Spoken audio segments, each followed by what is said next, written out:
Hello, welcome or welcome back to Heretic Owl Tarot. My name is Liz, and I will be guiding you on this journey today. This is a reading for Taurus, wherever Taurus shows up for you in your chart. I feel like I'm missing. We're going to be using the angel number messages for our oracle deck this time, and the queer tarot for tarot. And I'd love it if you subscribe to the channel if you haven't done so already. And let's get an oracle card for you, and then of course we will get into your message. So we have the number 8, and it says, your talent for setting and reaching goals is like no other. You are self-sufficient and capable of achieving your ambitions. 8 representing the ebb and flow, the infinite loop of creation. I am successful. Love that. Good affirmation. So let's get your tarot out. How many cards is this? 1, 2, 3, 4, 5. It's kind of funny because this exact same thing happened with Aries, where 5 cards all came out together also. So we have the Hermit, Queen of Pentacles, love that, the 8 of Swords, Knight of Swords, 5 of Swords, okay, Swords, cool it. One more, the High Priestess, interesting. And then the 10 of Swords at the bottom of the deck. Judgment, 7 of Wands, 7 of Pentacles, 6 of Cups, 7 of Swords, the World card. There's a lot of 7s back there. Let me just make sure everything is in frame. And it is. Perfect. First thing I want to say, because I don't want to forget to say it, this Knight of Swords card. See how this horse is like looking back at them? It's giving me this feeling of, are you sure? Like, you know how, your animals trust you, right? For the most, right? Our animals trust us. And if we're like leading them into something that they have maybe a hesitation about, they might give us a bit of side eye and be like, you sure? So I don't know. We'll see if that feeling continues, but it was like, as soon as I saw the card, I was like, oh boy, what are we doing, Taurus? I actually like pulled up the book, and I think I am gonna read the Knight of Swords when we get to it, because it's just kind of funny. But we start with the Hermit card. And the Hermit card talks about solitude, isolation, like introversion, also even like meditation. Because, I like with the Hermit card, the purpose of isolating or meditating, retreating, is to recoup, rejuvenate. There's a like healing energy that comes with the Hermit card too, because it truly is like getting quiet enough to hear yourself. What's going on internally, right? Like what maybe have you been distracting yourself from dealing with within yourself? Now, this is the card that we're starting with. So you could have been in a period of like hermiting out. Also, too, the Hermit card always has the star in their lantern. And the star card in tarot talks about our hopes and dreams, trusting the process, having faith, right? It's about, what do we want to manifest into our lives? What are we hoping to achieve in this lifetime? So there's this guiding force of being guided by again, the things that we are trying to manifest, the what is true for you as far as what you want out of your life. And being in hermit mode too, it could even just be getting clear on what that actually even is. We can also see in this hermit card that they are on top of a mountain here. So there is this sense of like achievement.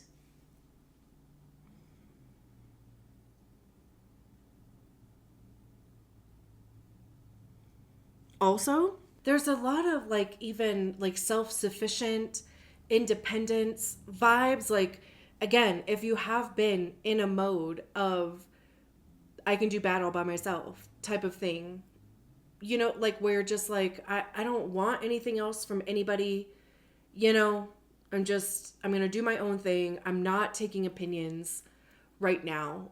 You know, like I'm not taking help right now. And part of the reason why I say that is this Knight of Swords. So let me find the Knight of Swords. Here we go. Keywords for the Knight of Swords is stubborn, determined, impulsive. So, you know, I mean, Taurus is consistently and constantly described as being stubborn, right? And I think like I'm a Taurus sun myself, and I definitely can be stubborn. Like if I'm not ready to do something, then I will dig my heels in. But also like once I am ready to go, or once I feel like I have enough information or enough stability, I would say, like you can't slow me down when I go towards a thing, right? Like it can happen very fast. So it says the Knight of Swords is like a tornado that tears through your life and upends and everything with no regard for the damage they are causing. They are in it for the thrill, but usually unaware of people, their feelings, or the effect their actions have on others. This stubborn person wants to do it their way, and trouble tends to follow. The intense energy of this card will definitely show you a good time, but probably at a high cost. Whether that is your morals, someone else's feelings, or anything that can be betrayed. While the Knight of Swords may be intelligent and well-intentioned, in other ways they often have a hard time being aware of sensitivity and vulnerability. This is a very action-oriented card, perhaps signifying a very urgent situation is coming up or warning you to think it through instead of diving headfirst into action without a plan. Going into a situation blindly is what this card basically stands for, and in most cases, it's urging you not to do this. You may have the confidence and bravery behind you, but don't act foolishly. Things to consider. Be aware of the people around you and how you impact them with your decisions. How are your actions influencing their lives? Find the root of your intolerance and try to see things from someone else's perspective. Have a plan before diving headfirst if you are involved in a conflict, right? So, yeah, I mean, even like with this Oracle card, your talent for setting and reaching goals is like no other. You are self-sufficient and capable of achieving your ambitions. That's like what these two cards are, the Hermit and the Knight of Swords. Because this would be self-sufficient, right? Like this would be very lone wolf. I'm going to do it, you know, like my way. I'm guided by my ambitions. The Knight of Swords is like, I'm going to do it regardless. And of course, like having that bit of stubbornness in there, because even, you know, I gave the one example of, you know, stubborn in the sense of if we're not ready to do something, we won't. But also, like if we, you know, it's like that bull in a china shop thing. Like, how are you going to stop a bull in a china shop? Like if people try to like, you know, kind of stop you or like redirect you, we can just like bulldoze through that. So again, it's like this message about it's great to have ambitions. It's great to want to go after things. However, again, right, it's considering that, especially if there are other people involved in some aspect, whether it's people that you're responsible for, like your family, or, you know, if you're a business owner and you're responsible for paychecks with employees, or if you're self-employed, or if you are, you know, if you have a 9 to 5 or whatever, you know, like you have a job. You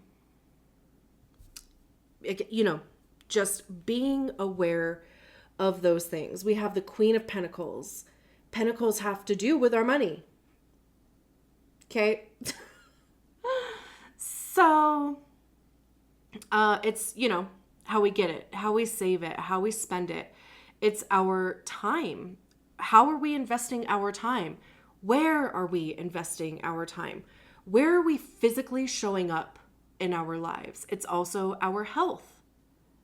Anything that we place value and worth on, anything tangible that we can touch. The Queen of Pentacles, I always see queens as being like when we embody the energy of the suit ourselves. So the Queen of Pentacles has a mother hen, you know, kind of vibe, this nurturing vibe to it. You know, closely related to even like the Empress card in the Minor Arcana. So, of course, like the Queen of Pentacles could be the goal, right? I mean, being self-sufficient. It could also even be a matter of like carrying some sort of responsibility, is like a feeling that I'm getting out of it. Because again, like queens are individual. We recognize the energy in ourselves. Like we have to master the energy of the suit within ourselves so that we can move on to the king, where we, you know, share that with other people. We are an authority in our field, or, you know, people look up to us for guidance or being that authority. And even just getting like emperor vibes, or excuse me, empress vibes from it. That's kind of interesting. The Empress is all about reproduction and abundance and that nurturing nature that also the Queen of Pentacles has. But like nurturing in the sense of practicality and providing physical stuff, like a home, like food on the table, being there, you know, maybe to take your kids to school because, oh my God, there's a stupid fly in here that freaked me out, and I just like kicked my leg out and hit this little peg on this table, and now I'm kind of bleeding, so that's fun. Stupid fly. I was like worried that it was like a spider or something. I don't know why there would be a spider on me. But anyway, I totally lost my train of thought. So maybe I was even just going in the wrong direction there, and that's fine. I didn't need to necessarily be injured in order to figure that out, but I guess maybe I did. And it's interesting that the Queen of Pentacles is paired with the Five of Swords, because the Five of Swords is about conflict. I see the Five of Swords as being like a battle of wits. There's usually other people involved. You know, we can see on this Five of Swords that there are two other people at least on this card. This one person is holding two swords. They're holding three swords. There's two on the ground. Swords have to do, and I don't think I mentioned it with the Knight of Swords. If I did, I apologize for repeating myself, but swords have to do with our thoughts, our mindset, our belief system, our ego. You know, how are we communicating those things? It's also truth and honesty, but like divine truth and divine honesty. I wanted to read about the Queen of Pentacles. I love when tarot decks come with books, because I love hearing other people's perspectives. like their understanding of tarot cards, because it only broadens my knowledge and understanding. And I just love that. So the keywords are homely, generous, wholesome. The Queen of Pentacles is someone who prides themselves on their loving and nurturing nature. The Queen will totally take care of you, especially if you're feeling ill or down in the dumps. This person is a huge fan of simplicity and frugality when it comes to money and lifestyle, and generally a self-made hard worker. Even going back to this oracle card, they also generally lead a modest life devoid of worldly distractions, which allows them to be fully present. The Queen of Pentacles encourages smart thinking and future considerations when dealing with financial or material things.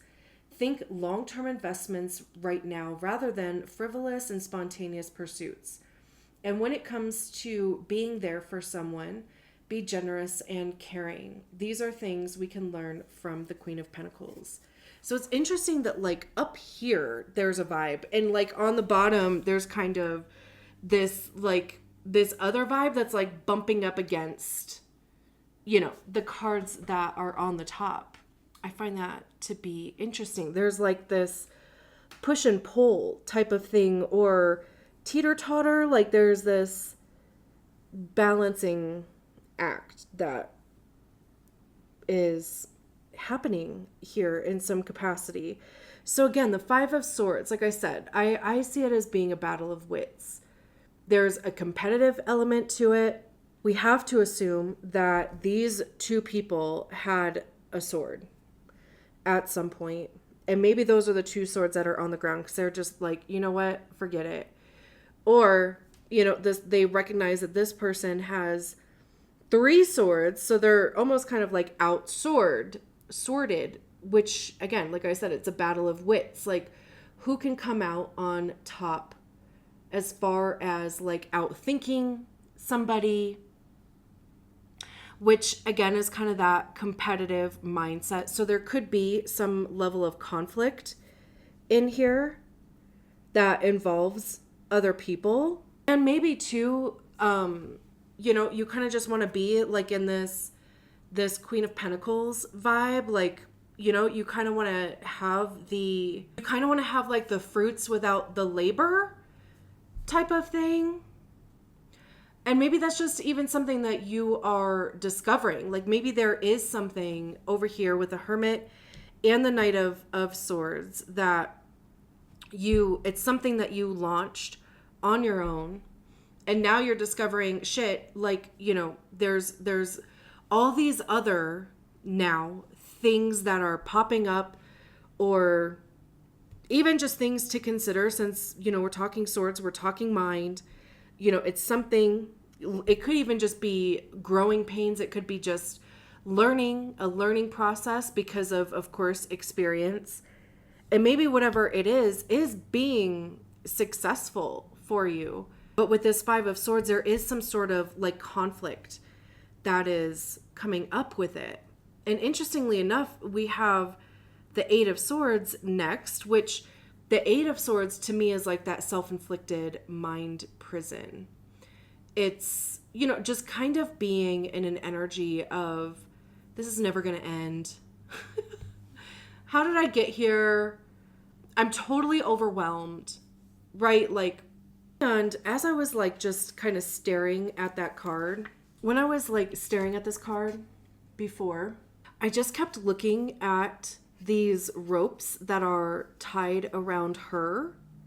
I mean, we have these 8 swords too, right? But I don't know like what this, this whole like rope tying thing, I don't know what that's called, but the feeling that I was getting from it, though, is that there had to be some level of consent for that.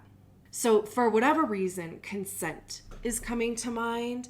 And with the Eight of Swords, again, it is a card of feeling overwhelmed, just kind of like feeling powerless almost. But you are consenting to this mindset.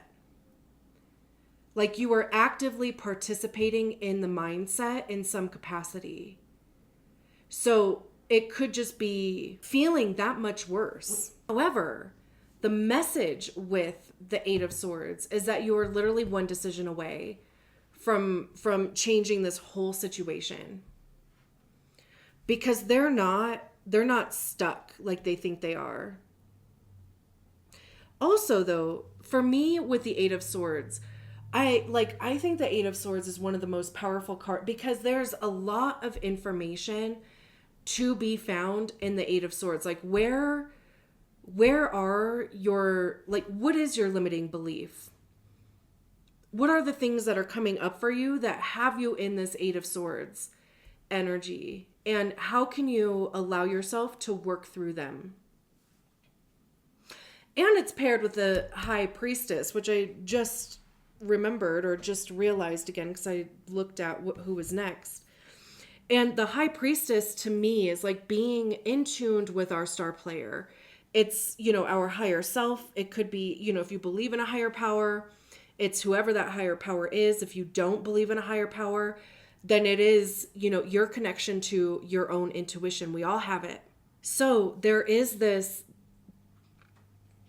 possibility or opportunity, I should say, maybe, to really dig into whatever this Eight of Swords is. Like, what thoughts are you giving energy to? And are they putting you, like, are they stressing you out?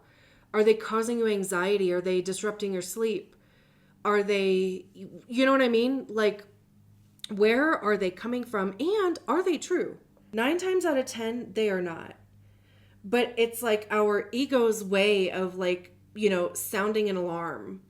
So, if your nervous system is feeling overwhelmed right now, like what can you do to help yourself? Like, is there some kind of self-care that you can do? Is it, journaling, talking to a friend, going to get a mani-pedi if that's accessible to you? Like, just kind of something that will put your nervous system out of fight or flight. I also love too how like the Hermit is the beginning, the High Priestess is the end, because both of these cards talk about you individually, like your individual path, like really, kind of honing in on what you are doing, achieving, accomplishing what you want to accomplish. The High Priestess is, our soul, our, like subconscious, our reasons for being almost. And then I love that we have the Ten of Swords at the bottom of the deck with Judgment right behind it, because, we go from this Eight of Swords to the Ten of Swords, which, I mean, tens are a completion. We can see that there's 10 swords sticking out of this person. So it's not necessarily that this is going to feel good, but there is a completion here with the way that you have been thinking about things. Or like there's some sort of resolution to a situation that is going to be coming up here. And it could be right at the point where you're just like, I've had enough. The book is describing it as the worst card in the tarot. So that's, an achievement.